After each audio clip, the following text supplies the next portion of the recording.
Si Scarlett L. Vendimian ay nakatakdang ipakasal kay Prinsipe Kyle bago pa man sila isilang dahil sa isang kasunduan ng kanilang mga pamilya. Ngunit ang kasunduang iyon ay biglang napunit sa gitna ng isang marangyang pagtitipon ng ipawalang bisa ni Kyle ang kasunduan dahil sawang-sawa na siya kay Scarlett at gusto na niyang makasama ang kanyang kalaguyo, si Tereneza, habang labis na nasindak si Scarlett sa pagtataksil na ito. Pumalakpak naman ang mga bisita para kina Kyle at Tereneza nang ipahayag niyang malapit na silang ikasal. Hindi niya maintindihan kung bakit panig silang lahat sa lalaking to na basta na lang sinipa ang kanyang kasintahan, ngunit malalaman niya rin ang dahilan. Pinuri ni Kyle si Tereneza, sinasabing isa siyang mabait at matalinong babae. Habang si Scarlett ay isa lamang walang pusong babae, sinabi niyang ang pagpapanggap na masaya sa kanilang pagiging magkasintahan sa nakalipas na 17 taon ay ang pinakamalaking kahihiyan sa buhay niya, at labis siyang natutuwa na makalaya na sa wakas mula rito. Hindi basta susuko si Scarlett at ipinaalala niya kay Kyle na ang kanilang pagpapakasal ay napagkasundoan ng kanilang mga magulang at hindi niya ito basta-basta makakansela. Sumagot si Kyle na kaya niyang kanselahin ang kasunduan ng walang pahintulot ni Newman dahil si Scarlett ay isang kriminal na nanggugulo kay Tereneza dahil sa selos. Nagkunwaring biktima si Tereneza nang magsimulang magkwento si Kyle tungkol sa pambubuli ni Scarlett sa kanya sa campus ng akademya. Sinungaling daw yon dahil ngayon lang niya nakita ng personal si Tereneza dahil magkaiba sila ng klase. Pero sadyang may pagkatanga na si Kyle at mas lalo pa siyang naging inutil nang mahulog kay Tereneza. Akala niya'y sinusubukan ni Scarlett na insultuhan ang kanyang bagong kasintahan sa pamamagitan ng pagtukoy na nasa elite class ito samantalang si Tereneza ay mula sa normal class. Sabi niya, naikwento raw ni Tereneza sa kanya ang lahat ng pambubuli ni Scarlett pati na ang pagkulong sa kanya sa banyo at pagtulak sa kanya pababa ng hagdan. Tinawag niya itong malupit na kontrabida at napuno na si Scarlett sa pang-iinsulto sa kanya ng lalaking ito. Sinabi niya kay Kyle na wala na siyang pakialam sa mga paratang at tatanggapin na rin niya ang pagpapawalang bisa ng kanilang kasunduan. Gayunpaman, may hihilingin pa siya kay Kyle bago tuluyang magwakas ang kanilang relasyon. Ngunit hindi ito ibibigay ng prinsipe, iwala naman si Tereneza sa kanyang tagumpay at sinabi niya na pakinggan ang kaawa-awang babae para wala itong pagsisisi. Nagsimulang humanga si Kyle sa kabaitan niya at tinanong si Scarlett kung ano ang gusto niya.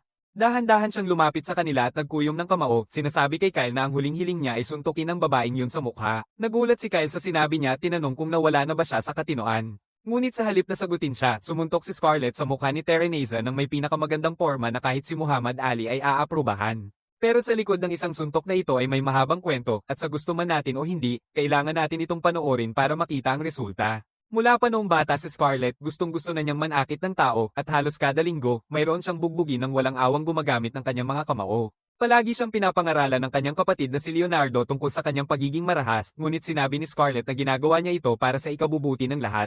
Alam ni Leonardo na nailigtas ni Scarlett ang isang karaniwang tao mula sa isang mayabang na noble, pero hindi niya makalimutan ang hitsura nito na puno ng dugo. Sinabi niya na magiging bahagi siya ng mataas na lipunan sa isang seremonya at dapat na siyang tumigil sa pagsuntok ng mga tao at kumilos na parang isang dalaga. Ito ang magiging pinakamalaking pagsubok kay Scarlett nang makilala niya ang nakakainis na si Kyle sa seremonya. Sinabi niya na magiging alipin niya ito mula araw na iyon at ginamit ni Scarlett ang lahat ng kanyang lakas ng loob para pigilan ang sariling suntukin siya dahil alam niyang siya ang pangalawang prinsipe ng bansang ito at ang kanyang kasintahan. Simula pa lamang iyon ang paghihirap niya dahil patuloy siyang binyuli at pinagtripa ni Kyle. Dahil nakatali ang kanyang mga kamay sa sitwasyon ng kanilang pamilya, kahit ang kanyang ama ay hindi siya matulungan dahil nakikitungo sila sa pamilya ng hari, kaya tiniis ni Scarlett ang pagpapahirap sa loob ng maraming taon. Sa wakas, nag-15 anyos siya at pumasok sa National Academy ng may pinakamataas na marka at agad na nagkaroon ng maraming tagahanga. Sa kasamaang palad, naroon din si Kyle at hayagan niyang ipinahayag na pagsisilbihan siya ni Scarlett bilang alipin niya kahit sa akademya. Gayunpaman, sanay na si Scarlett sa pambubuli at pagmamaktol nito, kaya nanatili siyang walang ekspresyon habang pinakikitunguhan siya. Makalipas ang ilang araw, biglang sumugod si Kyle sa silid-aralan niya na masama ang timpla at sinimulan siyang abusuhin habang inuutusan siyang bilhan siya ng pananghalian. Nagpaumanhin si Scarlett at sinabing gagawin niya agad yon, ngunit hindi pa rin nasiyahan ang lalaki at kinaladkad siya para parusahan habang inutusan ng mga alipors na bantayan ang mga babae para hindi sila magsumbong sa mga guro. Nalaman ni Scarlett na galit si Kyle dahil ibinaba siya sa regular class dahil sa bagsak niyang grado, at ibinunton niya ang galit na iyon sa kanya. Napuno na si Scarlett ng balak niyang gupitan siya at gawing tropeyo ang buhok niya sa klase nito. Pinatigil niya ito at sinabing magsusumbong siya sa kanyang pamilya, ngunit ininsulto ni Kyle ang kanyang ama, tinawag itong sunod sonyerin lamang sa maharlikang pamilya. Ay padadala na sana ni Scarlett ang kaawa-awang lalaki sa kabilang buhay, pero sa kabutihang palad, naroon si Prinsipe Julius at agad siyang namagitan para pigilan ang away. Walang nagawa si Kyle sa harap ng kanyang kapatid at umalis matapos siyang sermonan. Alam ni Scarlett na babalik pa rin ito para guluhin siya, ngunit nagpasalamat siya kay Julius sa pagligtas sa kanya. Sagot niya inililigtas lang niya ang kanyang kapatid bago nakipag-usap kay Scarlett na nagsimulang igalang siya dahil sa kanyang mabuting pagkatao.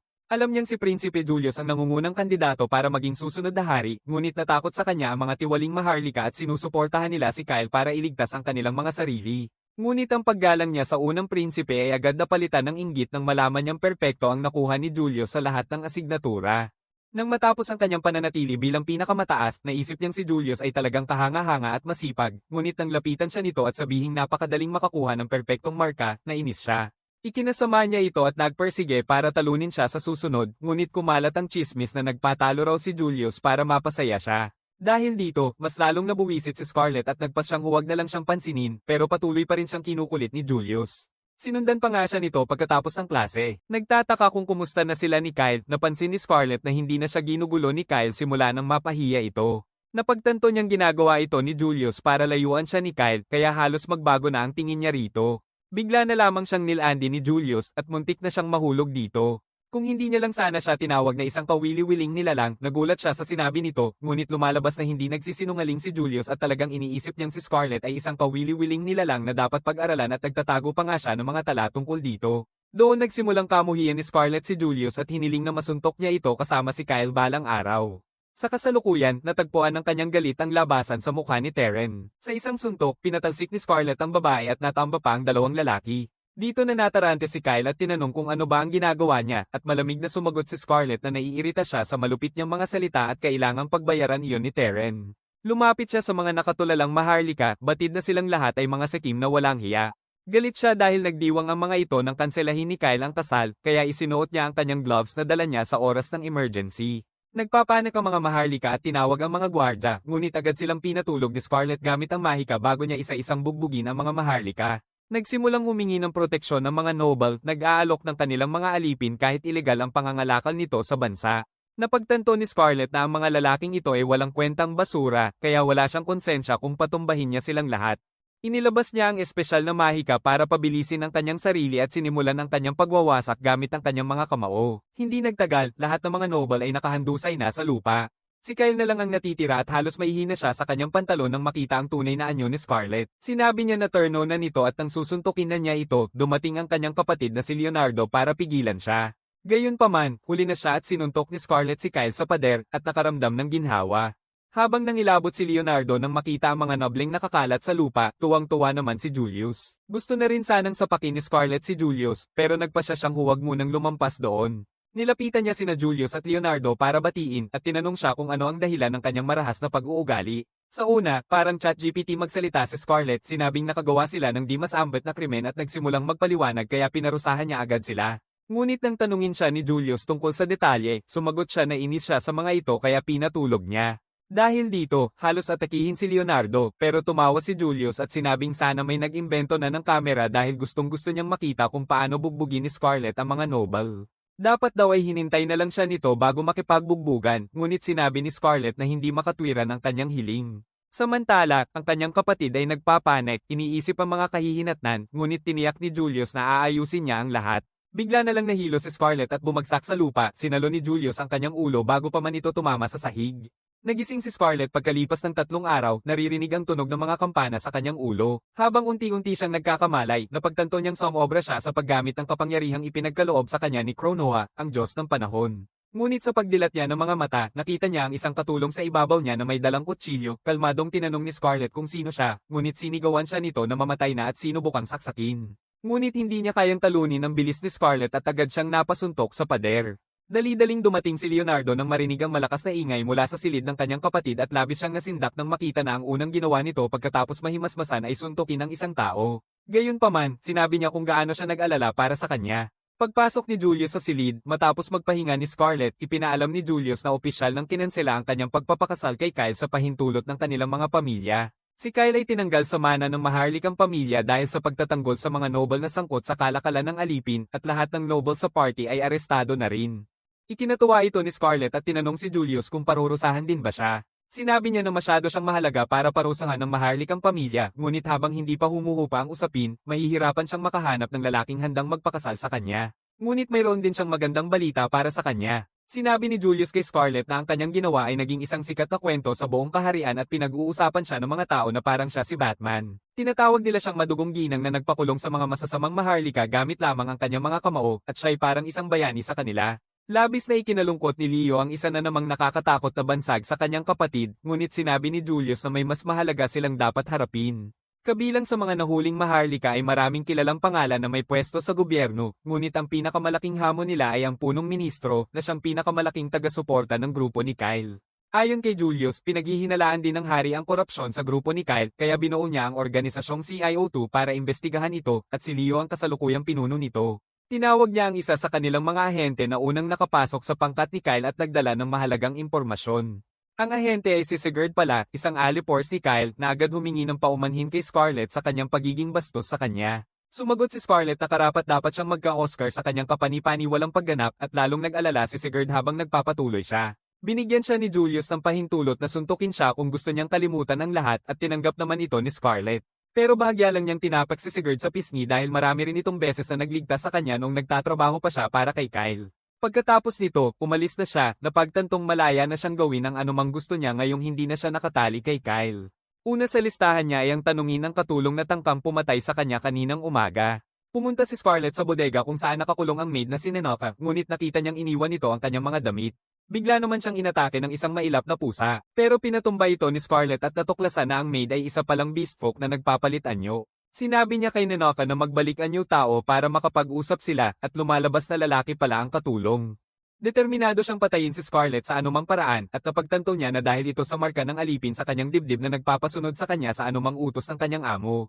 Tinanong niya si Nenoka kung handa ba itong sabihin ang lahat tungkol sa kanyang amo kung palalayain niya ito at sinabi nitong subukan niya. Ibig sabihin nito'y pumapayag si Nenoka kaya agad niya itong idinikit sa lupa at ginamit ang kanyang kapangyarihan upang baliktarin ang oras ng tatak ng pagkaalipin nito. Sa mundong ito, lahat ng tao ay isinilang na pinapabura ng isang Diyos, ngunit karamihan ay hindi napagtanto kung sinong Diyos ang nagbigay sa kanila ng biyaya.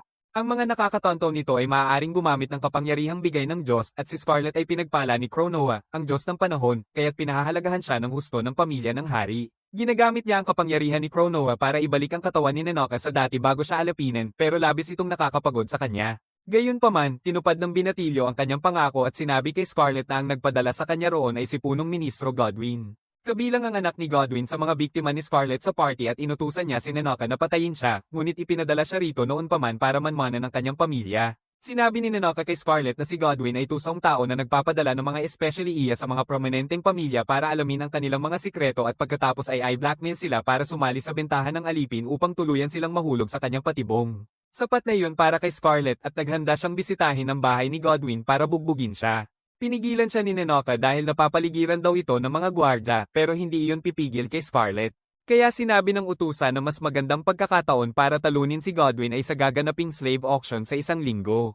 Hindi pa niya alam ang lokasyon ng auction pero ipinangako niya kay Scarlett na makukontak niya ang negosyante ng alipin dahil handa siyang gawin ang lahat para makaganti sa lalaking umalipan sa kanya at sa marami pang iba sa kanyang lahi. Tuwang-tuwa si Scarlett na tanggapin ang tulong niya at isinama siya, hindi alam na narinig ni Julius ang buo niyang plano. Pagkalipas ng ilang araw, pumunta sina Scarlett at Nenoka sa slum para hanapin ang negosyante ng alipin at ikinwento niya ang isang piraso ng mithril na nabili niya sa isang bata sa halagang 1 gintong barya. Sinabi ni Nenoka na naloko siya pero hindi naniniwala si Scarlett. Bumaling naman siya kay Julius na sumama sa kanila nang walang paanyaya. Noong una, sinabi niyang gusto niyang matuto pa tungkol sa kanyang mga nasasakupan dahil makakatulong ito sa kanya para maging mas mahusay na hari, pero nang ulitin siya ni Scarlett, umamin siyang narinig niya ang usapan nito at napagtantong hindi niya dapat palampasin ang nakakatuwang pagkakataong makitang may mga taong mapapatamba. Sa puntong iyon, dumating ang mga siga at nasabik si Scarlett dahil mayroon na naman siyang masasapak. Pero pinigilan siya ni Nenoka at sinabing kaya niya itong daanin sa usapan. Nilapitan niya ang mga masasamang loob at nag-alok na bayaran sila kung dadalhin sila sa negosyanteng nagngangalang Junk, ngunit tumanggi silang makipagnegosyo sa mga mukhang mahihina. Kwento nila na may batang nagsabi sa kanila na isang mayaman at tanggang babae ang bumili ng bato sa kanya sa halagang 1 gintong barya, kaya naisipan nilang samantalahin ito. Binugbog din nila ang bata at kinuha ang gintong barya nito para ipakita na ang malakas ay nananamantala sa mahina at dahil dito, nagalit si Scarlett. Napagdesisyonan niyang dapat lang silang bugbugin at pinalakas ang kanyang sarili bago gamitin ang kapangyarihan para dagdagan ang bilis niya. Mabilis niyang pinabagsak ang tatlo sa mga masasamang loob at pagkatapos ay nag-aura farm sa natitirang dalawa na napagtanto na ang kanilang kalaban ay ang kilalang marahas na babaeng maharlika. Gayunpaman, pinabagsak ni Scarlett ang lalaking may eye patch at saka binalingan ang natitirang bandido na nagsabing ang malakas ang nananakop sa mahina. Ayon sa loika niya, malaya siyang gawin ang kahit ano sa kanya, kaya nagmakaawa ito at nangakong ibabalik ang pera sa bata. Sinabi ni Scarlett na pwede niya itong gawin pagkatapos siyang bugbugin, ngunit agad na ginamit ng masamang loob ang lokasyon ng negosyante ng alipin bilang isang bargaining chip. Ngunit, hanggang niyang ibinunyag agad ang lokasyon at nagpasalamat si Scarlett bago siya patumbahin. Bumaling naman siya kay Julius na pumapalakpak sa kanya at tinanong kung ano ang ginagawa niya habang siya ay nakikipaglaban. Tinanong siya nito kung dapat ba siyang sumali, agad namang tumanggi si Scarlett. Pagkatapos, nagpas siyang kausapin ni Julius ang negosyante ng alipin na si Junk ng mag-isa dahil baka makilala nito si Nenoka o baka bugbugin lang siya ni Scarlett nang walang nakukuhang impormasyon. Nagawa niya ito sa loob lamang ng ilang minuto sa pamamagitan ng pananakot at pagbabanta, at nalaman niya ang lokasyon ng susunod na subasta ng alipin. Pabalik, tinawag ni Scarlett si Julius na isang potensyal na manloloko at sumagot naman siya na mas mabuti na yon kaysa maging isang violenteng maniac. Napaisip si Nenoka kung ito na ba ang enemies to lovers na madalas niyang marinig, pero bigla namang nagkaisa sina Scarlett at Julius at tinanong siya tungkol sa mga ideya para makapasok sa auction. Hindi nagtagal, binisita ni Scarlett ang isang nobling nagngangalang Zeterian na siyang negosyante ng alipin na contact ni Junk. Tuwang-tuwa si Zeterian na makita ang bagong customer sa harap niya, pero sinabi pa rin niya kay Scarlett na hindi raw bagay sa isang babae ang makipag-usap sa isang hamak na tulad ni Junk para lang makarating sa kanya, gayong pwede naman siyang magtanong sa kahit sinong noble na kakilala niya para sa kanyang address. Sinabi ni Scarlett na hindi na mahalaga iyon at tinanong si Zeterian tungkol sa relasyon nito kay Junk. Sinabi ni Zat na wala silang anumang ugnayang pangnegosyo at inupahan lang niya si Junk para dalhin sa kanya ang sinumang alipin na may potensyal na halaga na napupunta sa mga slum. Tinanong siya ni Scarlett kung ano ang ibig niyang sabihin doon at sumagot siya na ang mga dwarf, elf, beastman at iba pang species ay kabilang sa mahalagang kategorya, at pagkatapos ay itinuro niya si Nenoka na sinasabing ang beastman ay isa ring talagang mahalagang specimen. Dahil dito, kinakabahan si Nenoka, tinanong ni Scarlett kay Zat kung paano niya nalaman na isa siyang beastman at sumagot naman ito na marami na siyang karanasan sa ganitong bagay.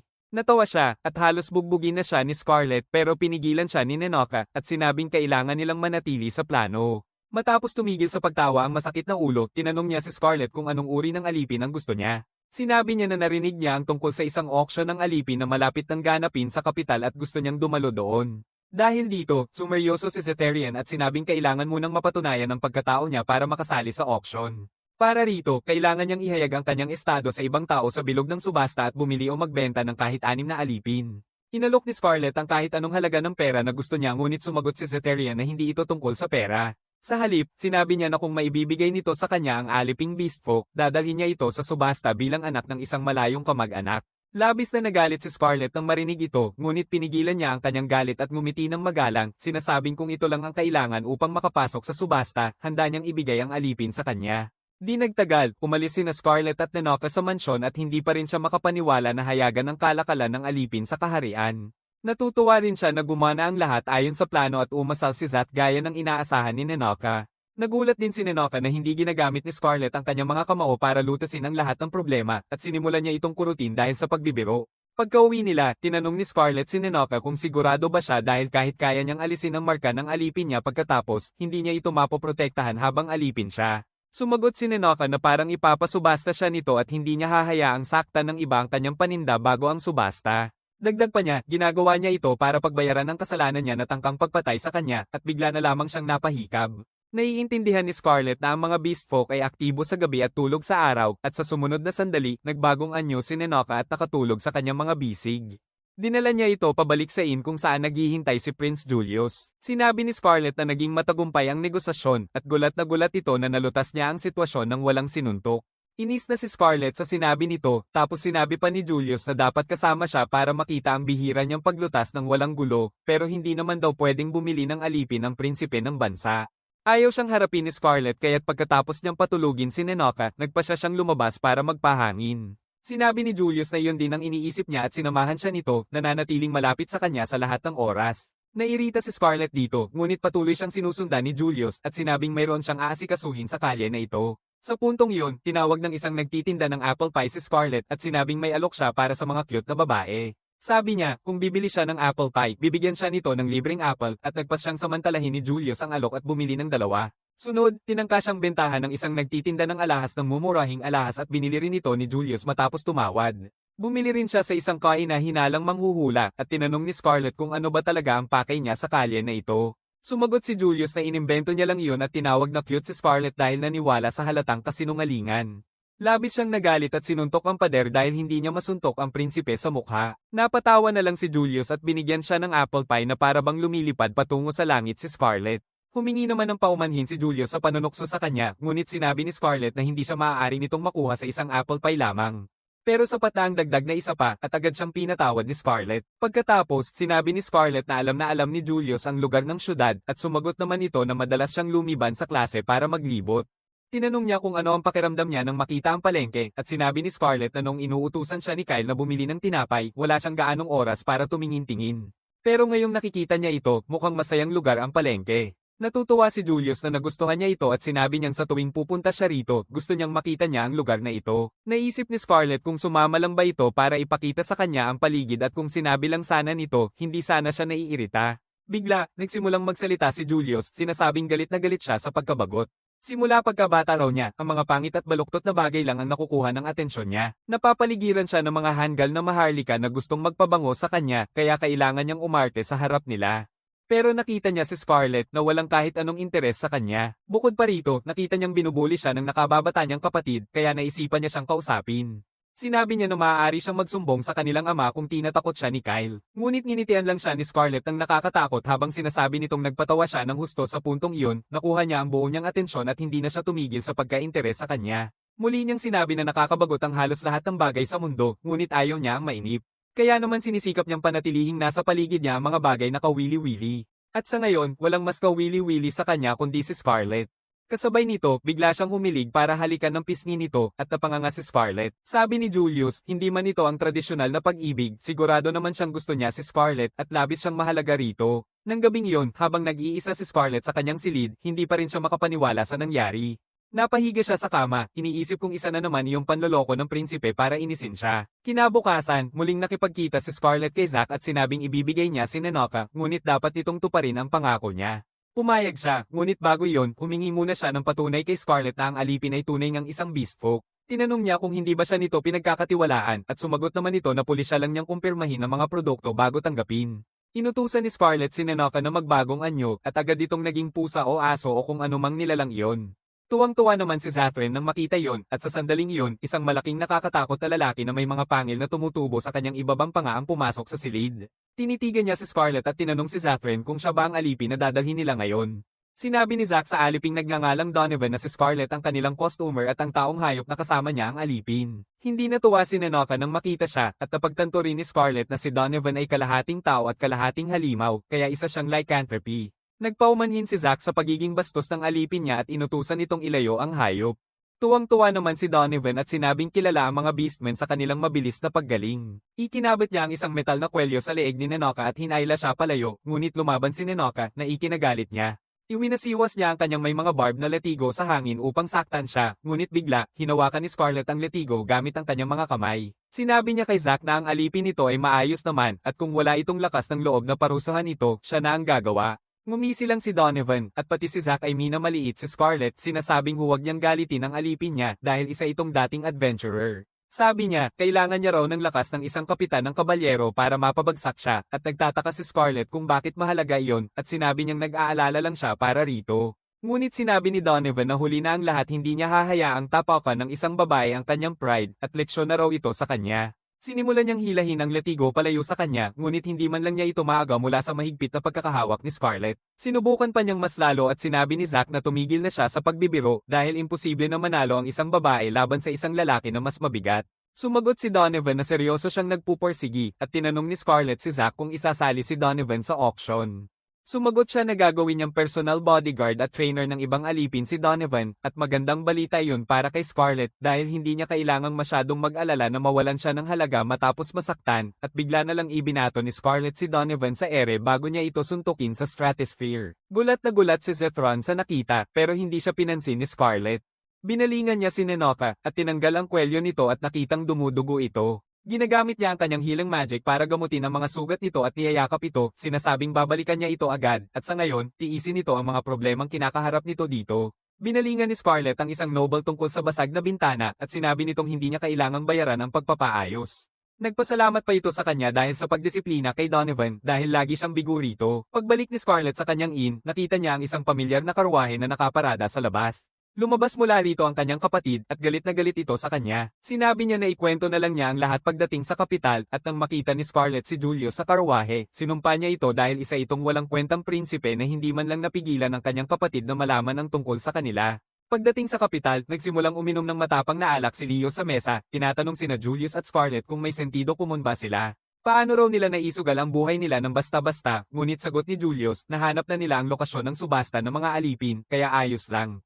Kumakalma si Leo at sinabing nakapag-imbestiga rin siya at nalaman niyang si Prime Minister Godwin mismo ang nag-oorganisa ng auction. Sinabi ni Scarlett na sa loob ng 2 araw ang auction at nagpanik si Leo habang nagpaplano para sa malaking misyon. Samantala, tinitigan ni Scarlett si Julius na ngumiti at nagtanong kung gusto niya ng apple pie tulad ng dati. Bigla siyang nagalit kay Leo nang walang dahilan pero pinutol sila ni Leo at sinabing may naisip na siyang plano. Una, gusto niyang bumalik si Scarlett sa bahay pero tumanggi ito at sinabing iyon lang ang hindi niya kayang gawin. Akala ni Leo gusto lang niyang suntukin si Godwin pero sabi niya higit pa roon ang dahilan niya. Simula raw pagkabata niya nakita na niyang nagdurusa ang mabubuting tao habang patuloy na umuunlad ang masasamang maharlika. Naniniwala siyang hindi mapaparusahan ng mga sakim at masasamang yan sa normal na paraan at kailangan niyang gawin ang kaya niya. Bigla siyang tumayo at sinabing ang sakim at gahamang mga noble ang pinakamasarap suntukin. Gaya ng dati, reaksyon nila Leo at Julius sa pagiging bayolente niya at sinabi ni Scarlett na hindi kayang talunin ng normal na tao ang mga noble, pero dahil anak siya ng isang duke, ayos lang siya. Sumang-ayon naman si Julius na ikinabahala ni Leo dahil baka masira ng pagiging marahas ni Scarlett ang reputasyon ng kanilang pamilya.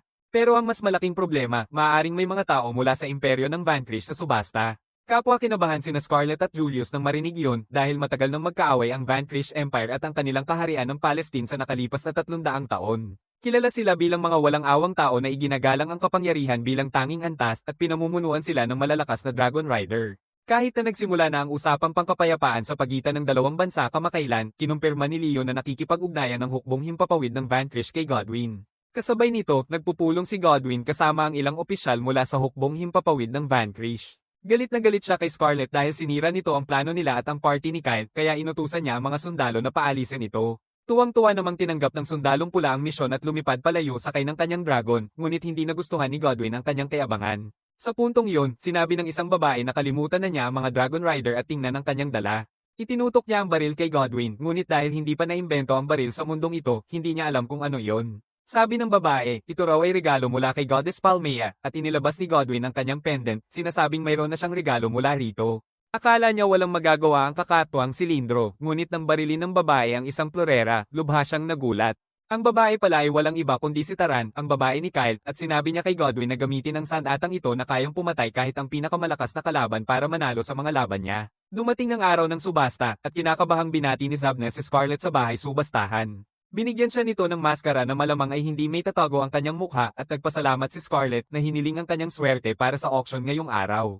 Ngunit napangisi siya sa sarili, batid na ito na ang huling subasta para sa kanya at sa lahat ng mayayamang hambog na sangkot dito. Dinala naman ni Zabnes si Scarlett sa bulwagan at patuloy pa rin niyang iniisip ang kanyang estratehiya. Matapos nilang makuha ang lokasyon ng auction, agad na pinadala ni Julius ang mga ahente mula sa kanyang organisasyon para magpanggap ng mga lingkod bayan. Gayunpaman, alam niyang lahat sila ay walang armas sa loob ng auction hall at kahit gumamit sila ng mahika, hindi nila maaaresto si Godwin. Kaya naman si Scarlett ang piniling pangunahing tag-alaban dahil hindi tulad ng iba, kailangan lang niya ang kanyang mga kamao para talunin ang lahat. Buo ang loob ni Scarlett na pumasok sa auction hall habang si Leonardo at ang iba pang mga knight ay naghihintay sa labas handang sumugod sa utos ni Julius. Kampante si Leo sa kanilang paghahanda, ngunit ipinagdarasal niyang tuparin ni Scarlett ang pangako nitong hindi gagamit ng dahas ng walang dahilan. Sumasakit ang tiyan niya dahil alam niyang hindi mapipigilan ni Scarlett ang kanyang kamao at umaasa na lang siya na magtatagumpay ang kanilang misyon. Sa kabilang banda, nakikinig naman si Scarlett sa mga noble na nag-uusap tungkol sa mga aliping gusto nila sa subasta. Iba-iba man ang kanilang mga gusto, nagkasundo sila na ang pinakaabangan sa subasta ngayong gabi ay ang mga nagpapalitan ng mga taong hayop. Maya-maya pa, biglang nagdilim at hindi sinasadyang nabangga ni Scarlett ang isang lalaki. Nagpaumanhin siya at umalis at pakiramdam niya ay narinig na niya ang boses na iyon dati. Gayunpaman, wala siyang gaanong oras para isipin yun dahil pumasok na sa entablado ang announcer at opisyal na sinimulan ng subasta. Una niyang dinala sa entablado ang isang babaeng ibon na may isang pakpak at agad namang nagunahan sa pagbid ang mga maharlika. Pinapanood sila ni Scarlett mula sa balkonahe, halos hindi mapigilan ang kanyang galit nang biglang dumating si Julius. Tinanong niya kung bakit ito narito gayong dapat itong pinamumunuan ang misyon at sumagot ito na narito siya para kumustahin siya. Umalis si Scarlett, ngunit sinundan siya ni Julius, tinatanong kung nakita na ba niya si Godwin. Sumagot siya na hindi pa niya ito nakikita, ngunit may ideya siya kung nasaan ito. Nagmamadali si Julius na kumilos siya agad dahil nakabantay sa labas ng gate ang mga maharlikang kabalyero at baka agawin nila ang target niya kapag nagtagal pa siya. Agad namang nag-alok si Scarlett ng kapalit papayag siyang ipagpaliban ni Julius ang pagtawag sa mga Royal Knight dahil ipapakita niya rito ang laban ng kanyang buhay sa pagbugbog kay Godwin. Agad namang nabighani si Julius sa kanyang alok dahil iyon naman talaga ang dahilan kung bakit siya sumali sa mga undercover troops. Pero hindi sapat sa kanya ang panoorin lang ang pagbugbog sa punong ministro, kaya tinanong niya kay Scarlett kung ano ang kapalit ng pagpapaliban niya sa utos sa mga kabalyero. Nag-isip siya saglit at nangakong manunumpa ng katapatan sa korona at sa kaharian habang buhay. Agad itong tinanggihan ni Julius, sinasabi kay Scarlett na hindi niya hinihiling na may gawin ito para sa korona. Dahan-dahan niyang hinawakan ang mukha nito at hiniling na sa kanya manumpa ng katapatan. Sumagot si Scarlett na magiging pareho rin naman iyon dahil siya ang susunod na emperador. Ngunit sinabi ni Julius na naiinip na siya. Nag-alangan siya, ngunit nilinaw ng prinsipe na hindi niya makukuha ang gusto niya kung hindi niya ipapangako ang kanyang katapatan sa kanya ngayon. Sumuko si Scarlett at ipinangako ang kanyang katapatan sa kanya at labis na ikinatuwa ito ni Julius. Matapos ang lahat ng ito, tinanong niya kung nasaan si Godwin at naniniwala si Scarlett na binabantayan niya ang lahat mula sa pinakamataas na balkonahe. Kaya sinabi ni Julius na dapat silang magmadali at sumagot si Scarlett na mas sabik pa siyang bugbugin ang corrupt na Prime Minister habang nasa kulungan. Kinukuha ng mga gwardya ang isang babaeng elf habang naiiwan ang kanyang anak. Nagpupumiglas itong sundan ang kanyang ina, ngunit pinipigilan siya ni Nenoka at sinasabing wala itong saysay. Nagsimulang umiyak ang batang babae habang ang ibang mga alipin ay nagdarasal sa mga Diyos at Santo upang iligtas sila, ngunit ipinangako ni Nenoka na ligtas silang lahat. Sa kabilang banda, pinatulog ni Scarlett ang mga gwardya at pinuri ni Julius ang kanyang kontrol sa mahika. Nagmaktol naman siya dahil dito, ipinaalala na tinalo siya nito sa praktikal na mahika sa akademya, at palihim namang natuwa si Julius sa nakita niyang paninibugho. Sa puntong ito, nakasalubong nila ang mga masasamang loob at agad na pagtanto ni Scarlett na sila ang mga pribadong gwardya ni Godwin. Itinuring niya ang mga ito bilang pampaganya bago ang pangunahing pagkain at inalis ang kanyang mga guwantes upang isuot ang kanyang braso na may brilyante. Hindi na niya ginamit pa ang basbas ni Cronoa para dagdagan ang bilis niya at binugbog ang lahat ng mga tug bago sinira ang pinto ng silid kung saan nag-enjoy si Godwin kasama ang kanyang mga kaalyado. Habang naguguluhan pa ang lahat, buong tapang na pumasok si Scarlett sa silid at inalis ang kanyang maskara, sinasabi kay Godwin na sabik ng dom-apo ang kanyang mga kamao sa mukha nito. Gulat na gulat si Godwin nang makita siya, ngunit galit na galit ang anak niya dahil mayroon siyang dapat pagbayaran kay Scarlett. Nagpakawala siya ng kidlat para atakihin si Scarlett pero agad itong kinansela ni Julius gamit ang singsing ng hari. Nagpapanik si Godwin nang makita ang singsing ng Maharlika na kayang paalang bisa ang anumang spell dahil tanging ang emperador at si Julius lamang ang maaaring magkaroon nito. Agad namang nagpagwapo si Julius at napaihi sa takot ang mga corrupt na noble dahil tapos na sila. Gayunpaman, kinumbinsi nila ang isa't isa na ang lalaking blonde sa harap nila ay isang impostor at nagpa siya si Godwin na harapin sila ni Scarlett ng mabilis. Inutusan niya na dalhin ang isang espesyal na alipin para doon at nakilala ni Scarlett ang mabangis na beastman bilang si Donovan na nagbagong anyo lang sa kanyang beast mode. Inutusan ni Godwin si Donovan na patayin sina Scarlett at Julius pero dumating si Sigurd at tinaga ang kamay niya. Napagtanto ni Scarlett na si Sigurd pala ang lalaking nabangga niya kanina na nagpapanggap pa ring tapat na tagasunod ni Kyle para makapasok sa subasta. Dahil sa labis na pagkabigo, inutusan ni Godwin ang lahat na atakihin ang mga nanghihimasok habang pinangunahan naman ni Sigurd ang kabilang panig at sinabihan sina Scarlett at Julius na manatili sa likod niya. Ngunit, hinawakan ni Scarlett ang kanyang kwelyo at hinayla siya pabalik sinasabing ang mga Maharlika rito ang kanyang target at hindi niya sila pwedeng galawin.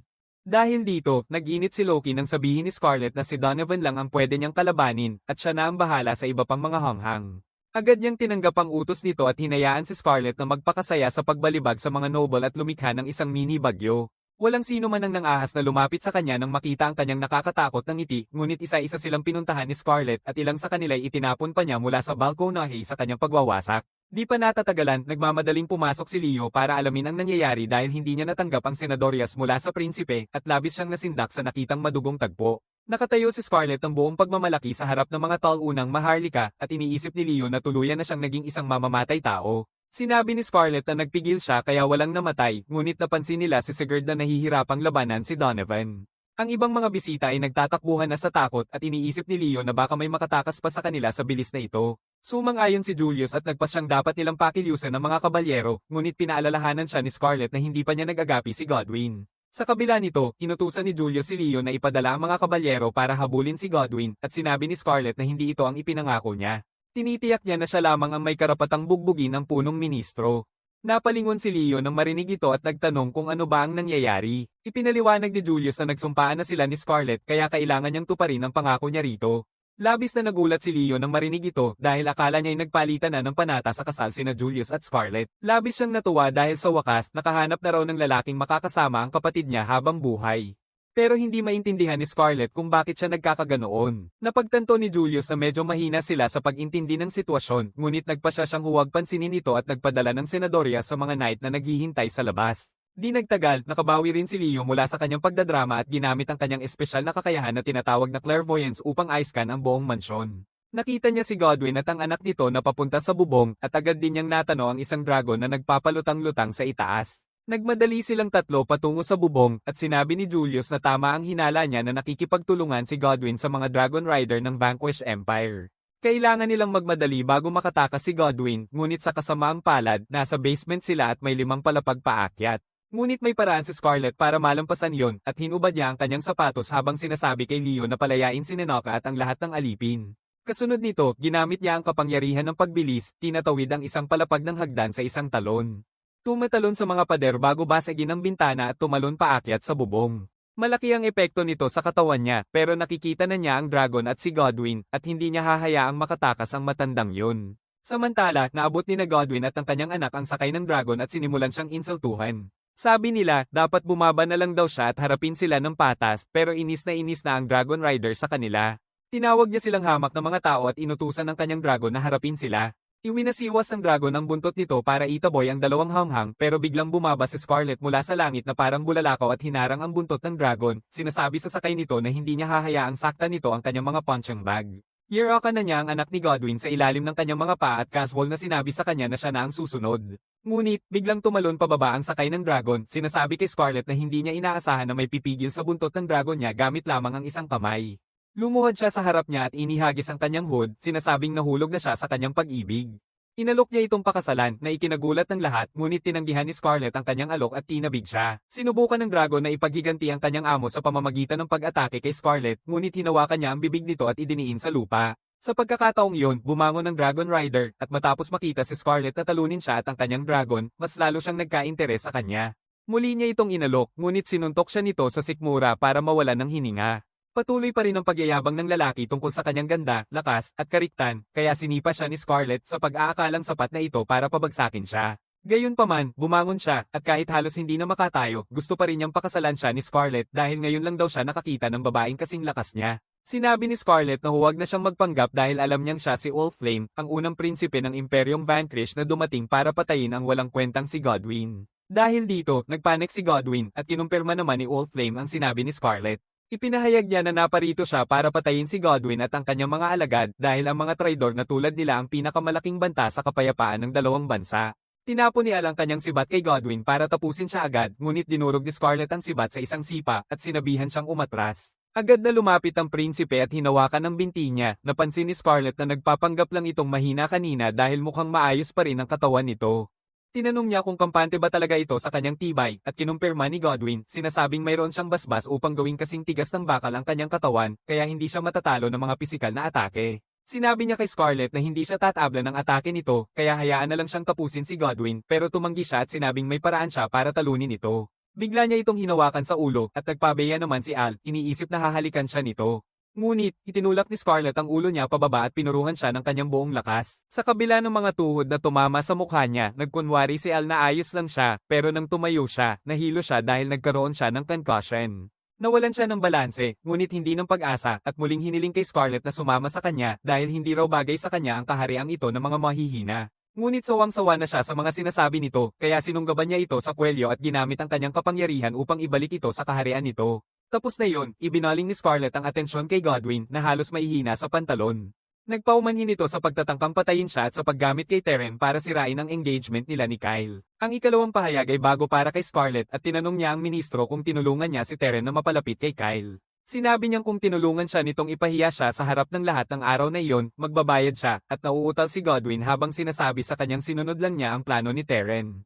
Naging interesado si Scarlett at nakakita naman ng pagkakataon si Godwin para makatakas. Nangako siyang magbibigay ng impormasyon kung pakakawalan siya at sinimulang sabihin na si Teren ay hindi isang normal na babae at ipinatawag siya mula sa ibang mundo ng mismong Diyosa. Hindi sigurado si Scarlett kung nagsasabi siya ng totoo, ngunit sapat na ang bagong impormasyon para mapatigil siya saglit. Sa kasamaang palad para kay Godwin, iniisip ni Scarlett na ginawa na siyang sinayal ng takot at nagsasabi lang siya ng kung ano-ano para protektahan ang sarili niya. Hindi niya sukat akalain na si Teren ay isang babae mula sa ibang mundo na ipinatawag ng Diyosa, kaya ipapataw na niya kay Godwin ang parusang nararapat dito. Sinubukan pa rin ni Godwin na makipag-ayos sa kanya, inaalok ang kahit anong gusto niya. Nag-isip si Scarlett at sinabing kailangan niya ng punching bag na tao na may nanlilisik na mata, matangos na ilong at makapal na damit. Sinabi ni Godwin na maaari niya itong makuha, ngunit bigla niyang napagtanto na siya pala ang inilalarawan nito. Ito ang hinihintay ni Scarlett at ginamit niya ang kapangyarihan ni Cronoa para bumagal ang oras sa paligid niya ng 100 beses habang siya lang ang nakakagalaw ng normal. Sinuntok niya si Godwin para sa mga taong pinagsamantalahan niya at sa mga dinukot niya para ipagbili bilang alipin. Sinuntok niya ito dahil sinira nito ang buhay ni Nenoka at dahil tinangka siyang patayin at sa huli, sinuntok niya ito dahil gusto niya itong bugbugin. Sa huling suntok ni Scarlett, nawala ang bisa ng kanyang mahika at tinamaan si Godwin ng pinsala mula sa lahat ng suntok. Magalang siyang yumuko habang si Godwin ay lumilipad palayo, ngunit bigla na lang napaluhod siya dahil sa obra ang paggamit niya ng kapangyarihan ni Cronoa. Nangingitim ang dulo ng kanyang buhok at nagsisimula na ring dumyugo ang kanyang mga kamay. Nag-aalala si Scarlett na madidismaya sa kanya ang kanyang kapatid. Nawalan siya ng balanse, ngunit dumating si Julius para alalayan siya. Ginagamit niya ang kanyang kapangyarihan para pagalingin siya habang sinasabing hindi niya paniniwalaan na isang tao ang nakikipaglaban dito kung hindi niya ito personal na kilala. Maya-maya pa, dumating din si Leo at ang iba pa at nagtanong kay Scarlett kung okay lang siya. Nagtataka rin sila kung saan nagpunta si Godwin at sumagot siya na tumagos ito sa pader kanina lang. Sa kasamaang palad, minamaliit ni Scarlett ang dating punong ministro at nakatayo pa rin ito sa kanyang mga paa. Tumalon siya pababa mula sa pader at binunot ang baril na bigay ni Teren para barilin si Scarlett, ngunit hamarang si Julius para pigilan ang bala gamit ang kanyang katawan. Labis na nagulat ang lahat sa nakita, ngunit natutuwa si Godwin dahil kahit papaano'y naitombe niya ang isang hadlang sa kanyang landas. Nagngalit si Scarlett at agad siyang sinugod, ibinagsak siya sa lupa sa isang suntok. Sinabi ni Godwin na hindi siya masasaktan ng mga suntok niya dahil may regalo siya mula kay Goddess Pomnia na nagpoprotekta sa kanya mula sa lahat ng pinsala. Ngunit nagkamali ang idiot ang ipakita ito kay Scarlett at agad niya itong inagaw bago basagin ang ilong nito. Sinabi niya kay Godwin na hindi siya mapapatawad sa kasalanan ng pagpatay kay Julius at dapat siyang humingi ng tawad dito sa kabilang buhay. Sa isang suntok, pinatalsik niya ang matanda. Sinabi niyang naipagiganti na niya si Julius at hiniling na bantayan sila nito mula sa langit. Umubo si Jules habang sinasabi na hindi pa siya patay dahil nailigtas siya ng hilang magic ni Leo. Tinanong niya si Scarlett kung dismayado ba siya na buhay pa siya at sumagot naman ito na natutuwa siyang makita na ayos lang siya. Di nagtagal, lahat ng mga maharlika ay naaresto at si Godwin ay buhay pa rin sa kabila ng buong lakas ng suntok ni Scarlett. Samantala, nagpapahinga si Scarlett sa kanyang karwahe, kontento dahil nabugbog niya ng husto ang kanyang target. Kasabay nito, sa imperyo ng Vanquish, nakasabit sa puno si Prinsipe Al nang dumating ang kanyang kaibigan para sagipin siya. Sinipa niya ang puno, dahilan para mahulog si Al at ay nalalayan siya habang naglalakad sila patungo sa kanyang dragon. Nagreklamo si Al na baka nabali na ang lahat ng buto niya, pero sabi ng kaibigan niya na hindi nakakatawa ang biro niya dahil siya ang may pinakamatibay na katawan sa buong planeta. Ipinahayag ng prinsipe na pula ang buhok na napadpad siya rito mula sa ibang bansa at malamang naubos na ang lahat ng kanyang swerte para manatiling buhay. Di nagtagal, narating nila ang dragon at lumipad pa uwi at sa daan, tinanong ng blonde si Al kung nakapaglaro siya sa laruan na gusto niya. Iniisip ni Al si Scarlett at nasisiyahan daw siya sa pakikipaglaro rito ng higit sa inaasahan niya at gusto niya itong makita muli sa lalong madaling panahon, pabalik sa kaharian. Mabilis na kumalat ang balita tungkol sa pagpigil ni Scarlett sa subasta ng mga alipin at tinawag na siya ng lahat na tagapagligtas ng kanilang kaharian. Pinuntahan ng mga reporter ang akademya para kausapin ng mga kaibigan niya tungkol sa mga hilig at alaga niya at habang iniisip ng mga babae kung may cute na pusa o eleganteng aso si Scarlett, ang pinakabago niyang alaga ay ang dragon na si Rex na iniwan ni Al. Habang sinasanay ni Scarlett ang dragon, pinagmamasdan siya ni Nenoka mula sa malayo ng may inggit. Sa puntong iyon, dumating ang kanyang butler at sinabi sa kanya na sinuplayan niya ang lahat ng mga ngalakal sa bayan ng bagay na naisip niya. Hindi siya sigurado kung mabebenta ba ito dahil medyo kakaiba, ngunit tiwala si Scarlett na kahit si Julius ay bibili nito ng marami. Itinuro naman ng butler na tila nagseselo si Nenoka sa bago niyang alaga, kaya tinawag ni Scarlett si Nenoka para makipaglaro rin sa kanya. Masayang nagbagong anyo si Nenoka bilang tuta at tumakbo papalapit sa kanya, ngunit dumating ang mga katulong para kunin siya dahil kailangan nila ng tulong sa paghahanda para sa mga bisitang darating. Sa kabilang banda, dinalaw ni Taran ang kulungan ngunit hinarang siya ng mga gwardya. Ginamit niya ang kanyang mahika para kontrolin ang kanilang isip at pinayagan siyang dumaan. Nagsimula siyang mag-isip kung paano niya gustong magkaroon ng pinakakaibig-ibig na fairy tale ending sa kanyang kwento. Gusto niyang umibig sa isang prinsipe at malagpasan ng maraming pagsubok kasama siya para makamit ang kanyang happy ending. Lahat ng ginagawa niya ay para sa masayang pagtatapos at maging ngayon, dinadalaw niya si Godwin para sa parehong dahilan. Tuwang-tuwa siyang makita ito at hiniling na palayain siya dahil gagawin niya ang lahat para paglingkuran si Goddess Pama. Sumagot si Taran na nagpapasalamat siya sa kanya sa pagsupil sa ibang mga relihiyon sa rehiyon upang gawing pangunahing relihiyon ng bansa ang Pamianismo. Sinabi ni Godwin na mas marami pa siyang magagawa kung palalayain siya, ngunit sinabi ni Taran na may regalo siya para sa kanya mula kay Goddess Pamina. Ginamit din niya ang kanyang kapangyarihan para kontrolin ang isip nito at saka nag-iwan ng isang bote ng lason sa sahig. Si Godwin, na lubos na niyang kontrolado, ay ininom ang lason at umalis si Taran, nagpapasalamat sa kanya sa pagganap sa kanyang papel sa kanyang kwento, ngunit hindi na niya ito kailangan.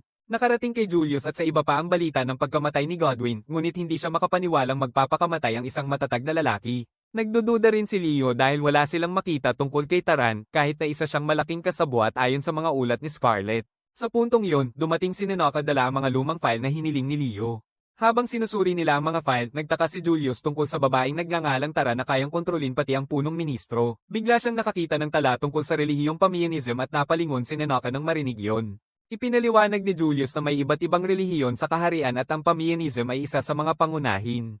Idinagdag pa ni Leo na sumikat lang ito kamakailan at ginawa pang ang opisyal na relihiyon ng kaharian. Sinasamba nito si Pamina, ang diyosa ng kagandahan at pag-ibig, at pinamumunuan ito ng isang mapagpanggap na negosyante na si Kim. Naiintindihan ni Nenoka kung paano ito konektado kay Godwin dahil isa siyang taong makikipagkasundo sa bawat corrupt na taong makita niya. Gayunpaman, binanggit ni Sigurd ang isa pang malaking relihiyon na umiiral na raw mula nang itatag ang kaharian. Ito ang relihiyon ng Dianismo na sumasamba kay Santa Hestiana na isang batang babae na may kapangyarihang magpalayas ng demonyo. Ayon kay Leo, kahit hindi ito ang relihiyon ng Estado, naniniwala ang karamihan sa Dianismo, at kung tatanungin ng mga ordinaryong tao, sasabihin nilang karapat-dapat dito ang Dianismo. Naalala ni Sigurd na malapit na ang opisyal na pilgrimage festival ng Dianism at ipinauubaya ni Julius kay Leo ang pag-aasikaso dahil ayaw niya itong harapin. Bigla niyang nabanggit si Scarlett at tinanong kay Leo kung kumusta na siya. Sagot ni Leo, ayos naman daw ito at kahapon lang ay nangaso pa ito ng pagkain para sa kanyang dragon. Tumawa si Julius at sinabing isa siyang tunay na kahanga-hanga at natatanging babae. Napaisip siya kung paano hindi siya magsasawa kay Scarlett sa kanyang tabi at inisip kung dapat na ba niya itong pakasalan. Tuwang-tuwa si Leo habang sinasabi kay Julius na tumigil na sa pagbibiro dahil nagpalitan na sila ng sumpaan ni Scarlett. Nagulat sina Nenoka at Sigurd sa narinig at sinabi ni Leo na ipinangako na nina Julius at Scarlett ang kanilang buhay sa isa't isa, ngunit isa itong lihim. Ipinagyayabang niya kung gaano kaswerte ang kanyang kapatid at umaasa si Julius na malalaman niya rin ang totoo balang araw. Samantala, napagdesisyonan niyang bisitahin ang kanyang minamahal. Pagkalipas ng ilang araw, tuluyan ng pinaamo ni Scarlett ang dragon at perpekto na siyang sumakay sa likod nito. Dumalaw ang mga kaibigan niya mula sa akademya at pagdating nila sa gate, nakita nila ang dragon na lumilipad papunta sa kanila. Hindi nila nakita si Scarlett na nakasakay dito at hindi man lang hinintay ang paliwanag ng butler na hindi banta ang dragon. Agad nila itong inatake at kahit papaano ay nanatiling walang galaw si Scarlett sa kabila ng pagtama sa kanya. Maya-maya, habang nagtiteya sila, nalaman niyang akala ng mga kaibigan niya ay kaaway ang dragon. Ipinagmalaki pa nilang naisip nila yon dahil sumasakay ng dragon ang mga sundalo ng kalabang kaharian at gusto nilang pabagsakin ang isa. Lihim namang natuwa si Scarlett dahil nanatili pa rin silang tulad ng dati dahil matagal na silang hindi nagkita. Nagtalo naman ng mga babae kung sino ang naging boss sa dormitoryo ng mga babae nang wala si Scarlett. Pagkatapos nito, sinabi nila kay Scarlett na gumaling agad at bumalik sa akademya dahil malapit na ang pagtatapos at ayaw nilang magtapos nang wala siya. Gusto raw ng babaeng kulay ube na graduate agad at magpakasal sa isang mabait na lalaki. Marami na raw manliligaw ito pero wala ni isa mang seryoso. Gusto niya ng lalaking handang isugal ang buhay nito para sa kanya at bagamat natutuwa si Scarlett sa kanyang mga pangarap, ipinapaalala nito sa kanya kung paano isinugal ni Julius ang buhay niya para iligtas siya. Hindi niya sigurado kung ano ang dapat niyang maramdaman tungkol doon. Ngunit tinanong siya ng kanyang mga kaibigan kung may plano ba siya sa pagpapakasal. Walang maisagot si Scarlett sa tanong na yun pero nailigtas siya nang pumasok si Nenoka sa kanyang silid. Sinabi niyang abala siya ngayon at makikipaglaro na lang siya mamaya. Ngunit sinabi ni Nenoka na hindi siya narito para maglaro, narito siya kasama ang isang bisita, at ang bisita ay walang iba kundi si Julius. Nagulat ang mga babae sa pagdating niya, at nang batiin niya sila, agad silang tumayo at kinakabahang bumati rin. Nagtanong si Julius kung nakaabala ba siya, at kahit sinabi ni Scarlett na iniistorbo niya ang kanyang oras ng tsaa kasama ang mga kaibigan niya, mas gustong isuko ng mga babae ang oras na iyon para sa kumpanya ng prinsipe. Tinanong niya kung maaari ba niyang hiramin si Scarlett na hindi nagustuhan ni Scarlett ang paraan ng kanyang pagkakatanong. Hindi alintana ang reaksyon niya, lumapit si Julius at hinawakan ang kamay niya, sinasabing may gusto siyang pag-usapan ng sarilinan. Nang makita ito, naglaway ang mga babae at sinabihan si Julius na hiramin siya hanggat gusto niya. Labis naman ang pagtataksil na naramdaman ni Scarlett gaya ni Caesar nang saksakin siya ni Brutus. Dahil dito, inakay ni Julius si Scarlett palabas at tinanong kung nabalitaan niyang namatay si Godwin habang nakakulong. Kinumpirma niya at idinagdag ni Julius na inimbestigahan niya si Teren ayon sa mga ulat nito, ngunit walang alam si Kyle tungkol sa kanya. Wala silang anumang lead tungkol dito kaya tuluyang natigil ang investigasyon. Kaya naman pala gusto niyang mag-usap sila ng sarilinan dahil hindi nila ito maaaring pag-usapan sa harap ng mga kaibigan niya. Napansin ni Julius ang reaksyon niya at tinanong kung may iba pa ba siyang gustong pag-usapan. Sumagot si Scarlett na wala na siyang gustong pag-usapan at tinanong kung may idadagdag pa ba siya. Sinabi ni Julius na hindi pa bumabalik sa dati ang kulay ng buhok niya at kinumpirma naman niya ito, sinasabing balak niyang bumisita sa isang hot spring para makapagpahinga. Sinabi ni Julius na magandang ideya yon dahil isa siyang napakahalagang yaman sa kanilang kaharian at dapat niyang gawin ang lahat para manatili sa pinakamahusay na kondisyon. Ayaw raw niya itong mawala dahil sa isang maliit na bagay at tugon ni Scarlett ganoon din ang nararamdaman niya para rito. Nagulat si Julius doon at sinabi ni Scarlett na huwag niyang gagawin ang magsakripisyo para sa kanya.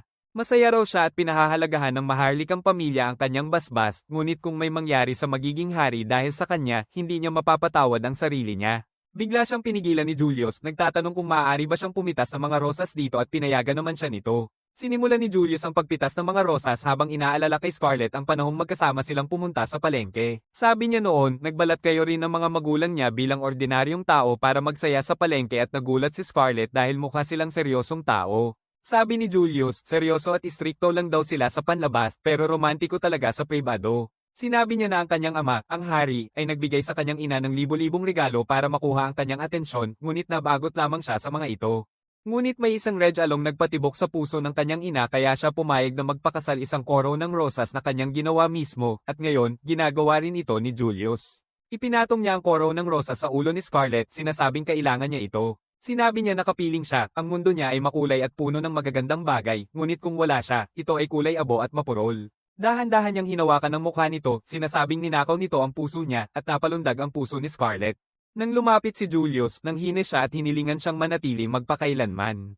Pumapayag na sana si Scarlett, ngunit tinawag siya nitong pinakamamahal na laruan kaya sumama ang timpla niya. Tinanong niya kung naglagay ba talaga ito ng pagmamahal sa paggawa ng koro ng rosas na ito at kinumpirma niya, sinasabing inilagay niya rito ang pagmamahal niya sa kanyang pinakanakakaaliw na laruan. Galit na si Scarlett, ngunit walang pakialam na umalis si Julius at sinabing hindi niya alam na nahuhumaling pala siya sa mga romantikong pantasya tulad ng ibang babae sa kanyang edad. Halos nakalimutan na raw niyang tao siya dahil sa pananakit nito sa mga maharlika at hindi niya akalaing gusto pala nito ng romantikong pagtatapat. Hindi sumagot si Scarlett, sa halip ay isinuot ang kanyang guwantes at tinanong si Julius kung may pahintulot ba siyang bugbugin ito. Ngunit dito na nagtatapos ang video na ito. Huwag kalimutang mag-like at mag-subscribe sa channel. Salamat sa panonood at kita-kits ulit sa susunod.